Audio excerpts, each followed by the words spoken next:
Package came in.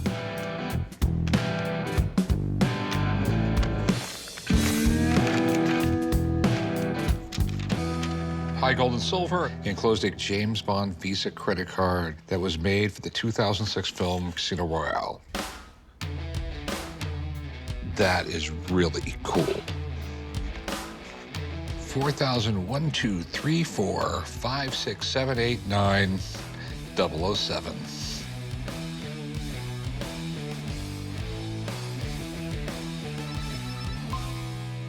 Dan. Yes, hi. Yeah, you sent me this. Great. So where did you get this? This came from a collector, and I love James Bond movies, so when I saw this and it had James Bond's name on a real credit card, I had to have it. Okay, yeah, Casino Royale was the first time Daniel Craig played 007, and I thought he did an amazing job. I actually really liked him. No, I agree with you. Yeah, who doesn't love James Bond? I mean, like, he's cool personified. Ian Fleming wrote the original James Bond book in the 1950s, and for years he was trying to get financing to do a real Hollywood movie, and he couldn't get one. You know what ended up causing him to get all the traction? What?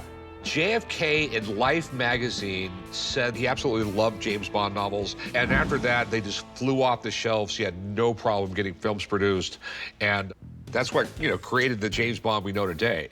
JFK endorsed him. I never knew that. That's a great story. You know, he didn't actually want Sean Connery. Ian Fleming thought Sean Connery wasn't suave and debonair enough, and then some female friends of his says, oh, yeah, he is. That's funny. It's absolutely amazing. I love it. How much do you want for it? $1,200. $1,200. Okay. I have a friend who's a prop master. I wanted to come down here, take a look at it. I just want to make sure it's legit. I want to make sure they just didn't hand these things out like confetti. And I'll get back with you. Okay, sounds good. Talk to you in a little bit. All right, bye-bye. Bye. It's Harrison, Rick Harrison. Oh, how's it going? Good, Rick. How are you? Good, have a seat. Here's the visa. It's not a gold visa, it's a golden eye visa. There we go. Ah. Oh, very nice. Can you tell if that was actually used in the movie? I watched the film, and the only time you see a card in the film is in the opening when he goes to the hotel on the island.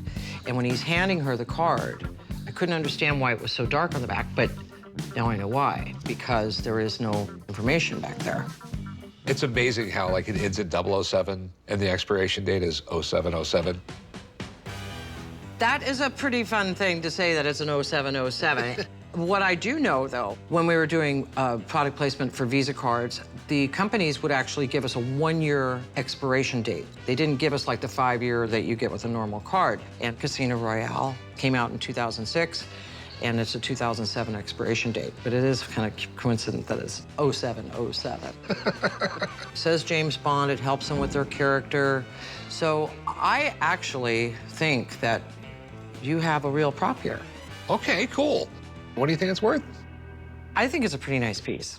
There might have been 2, maybe 3. I always go with the magic number 3 because actor leaves one in his trailer, one loses one on set. You want to make sure you have that magic 3 backup. I think you got a winner here. I'd say about $1,200 probably for it. All right, thanks a lot. I appreciate it. You're welcome. Thanks, Rick. Today, I think anything James Bond, Daniel Craig, is going to be going up in value. If you can get it for a good price, I think that this will be a worthy prop to sell. Dan, how's it going? Good. All right, so Hope came in. She definitely believes it was made for the movie, and the props like this, they always make 3, just in case. And she also told me it's worth right around $1,200. So, I mean, what's your best price on it? I have to stay at $1,200. But you would take $1,000 for it. No. I'm not going to make a lot of money off it. I'll give you $1,100 for it. I'm not going to pay retail for it. I don't pay retail for anything. You got to deal with $1,100. All right, sweet. I'll get you a checkout, and I really, really appreciate it. I'll be talking to you soon. Me too. Okay. Thank you so much. Have a good one. I'm going to celebrate with a martini. I wonder if they'll take this card. What do you got? This is my 1965 James Bond Aston Martin DB5. I love James Bond. This has got to be the coolest James Bond toy of all time. This car does everything but get you the girl. It'd get me the girl. I'm a big James Bond fan, grew up watching James Bond as a kid. Someone called me up and needed to barter for roughly about $200 worth of work. I figured it was time to get rid of it since my 2-year-old is now getting to the point where he's destroying toys. This thing is sweet, man. 007's like the ultimate spy movie of all time. I'm a Pierce Brosnan Bond, but I'm a little younger than, so you're probably like a Sean Connery Bond. Sure. Yeah, he's the man, dude. A little older. Yeah, but he was still Bond, Absolutely, they all are. Yeah. It's even got the hood for the ejection seat. It's got the laser beams, little machine guns. Aston Martin is an iconic car. They've got classic cars, they got new cars.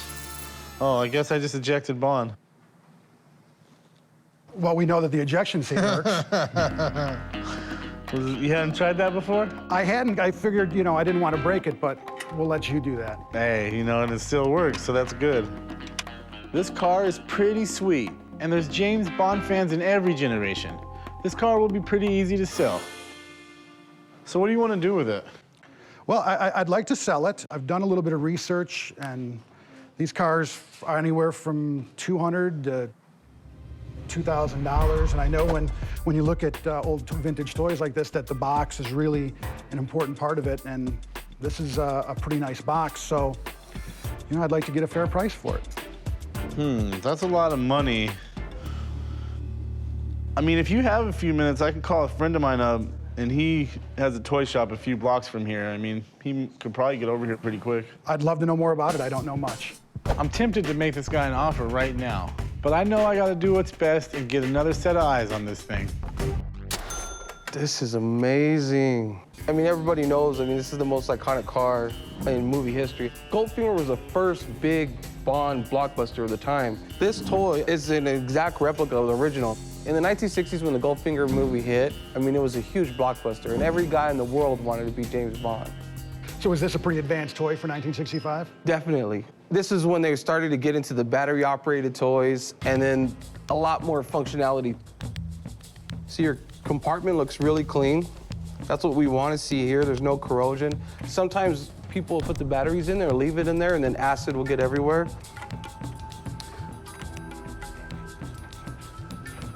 Let's give it a shot.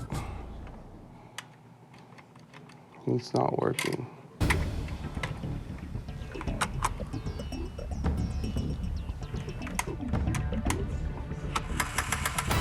There we go. That thing's pretty fast. That's amazing. We got the extruding bumpers there. You got the tire shredding. That's exactly what we want to see. Looks like everything works. Never gets old seeing these old toys. Back in the 60s, this was huge. You would have been the king of the block with this toy. Well, he claims it ranges from 200 to 2,000. Okay. And that's a pretty big jump. So what do you think? The box is sometimes more than half the value, sometimes all the value, depending on what the piece is. I've never seen one in this condition. It's awesome that you preserved this. This is a piece of history. I would have put a value on this no less than $2,400. All right. Wow. Yeah, Really? This is a great piece. All right, well, thank you. Honestly, I was very surprised. When you look online, you see high estimates. When he came back at $2,400, I was absolutely shocked. You heard Johnny. I did. I'll give you $500. Not going to cut it today. It's James Bond. No, it's a toy of James Bond. I understand it's a toy of James Bond, but it's James Bond. I'm thinking more like 2,000. Well, you can keep on thinking, man. If I bought this for 2,000, I'm gonna be looking for another job by tomorrow. You gotta give me a better price than $2,000. Well, I'm a business owner as well, so I know that you need to make some profit on this. I'm thinking 1,800. 1,800, man. I think 1,200 is pretty fair. It's not like I have a buyer lined up when you walk out of here. I'm at 18, you're at 12. Let's split the difference and go at 15.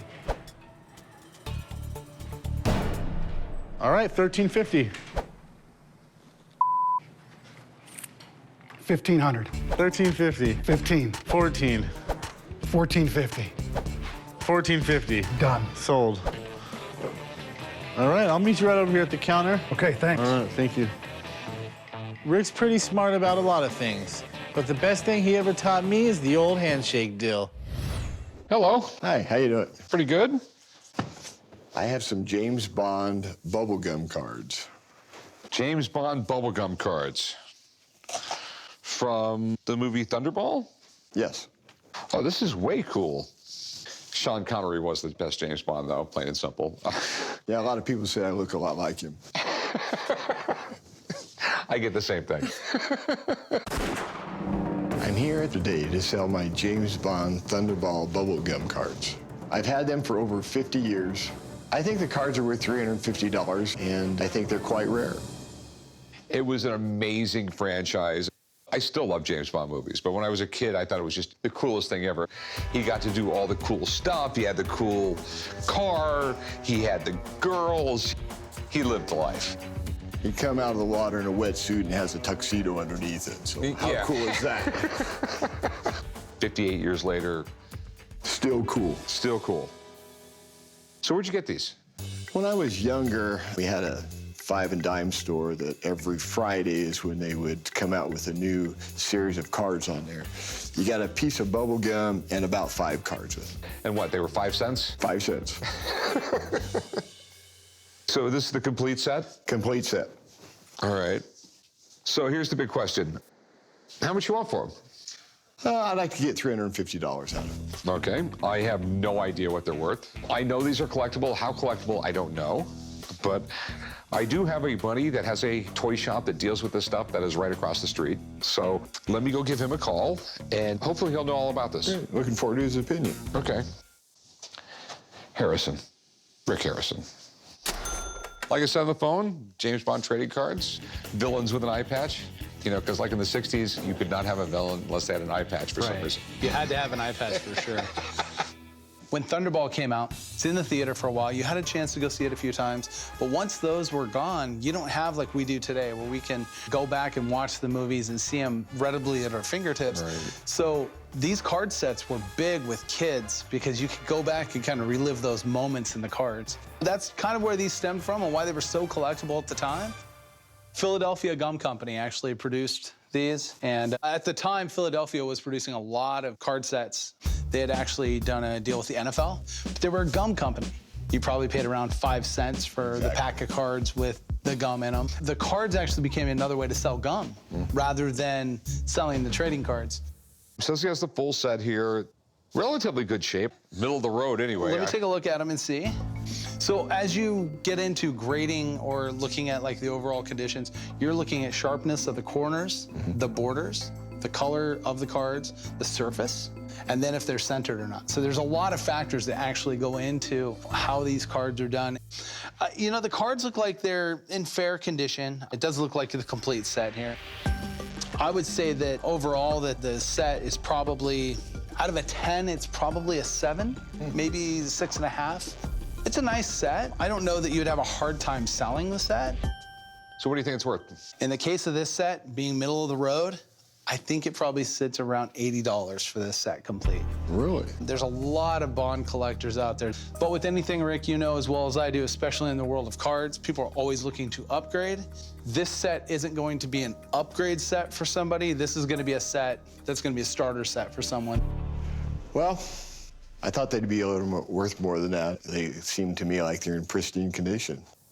All right, thanks, man. All right, thank you. Thank you. All right, good luck. All right. I mean, I'd go like 50 bucks. You know, I've had them over 50 years, and I just think I'd like to hang on to them for that price. If you change your mind, give me a call. Hey, appreciate it. Thanks. I didn't sell the cards today. I've had them since I was a child, and I have a bond with them. How you doing today? Good. What do you got? I've got a screenplay from 1964. It's the final draft of Goldfinger. Oh, I love Austin Powers. Let me see it. Goldfinger, not Goldmember. It was a movie back in the 60s with Sean Connery was James Bond. Chris Brosnan's James Bond. Everybody knows that.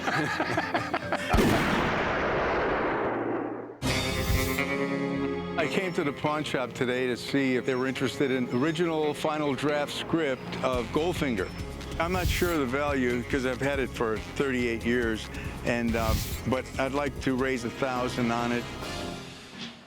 So where in the world did you get this? The guy that played Oddjob, Harold Sakata, gave it to me. We were close friends. That's you? That's me, yeah. That's way back in the... Yeah. Oddjob. Yeah. And he had the bowler, he could just fly through the air and it would cut through anything, basically. Marble, people's heads, necks, whatever. This guy sounds awesome. Kept the bowler hat, which I would have liked. That's what I would want.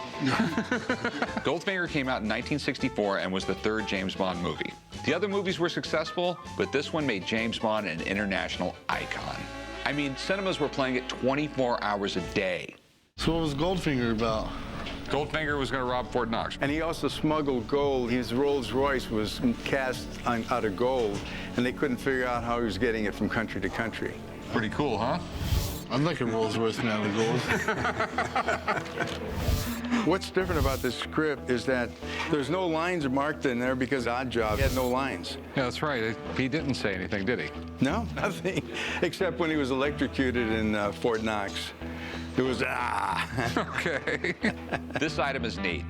It may not have been signed by Sean Connery, but it's still James Bond. And given that this was used on one of the best Bond movies, and it was used by one of the franchise's best villains, it's a collectible piece.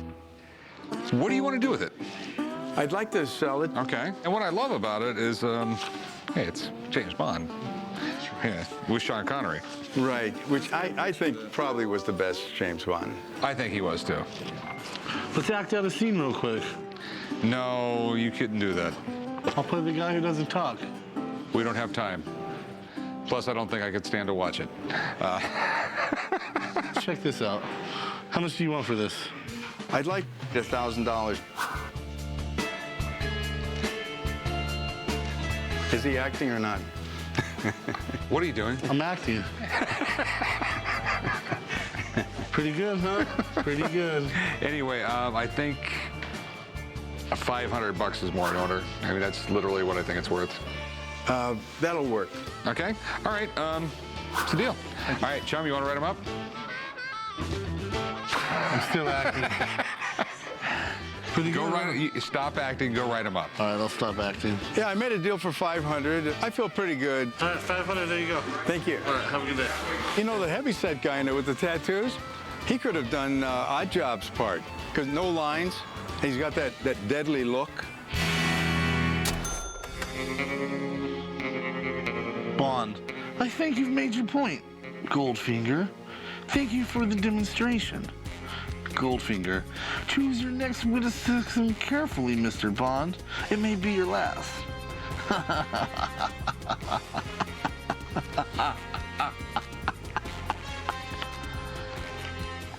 The name is Lee Chung Lee.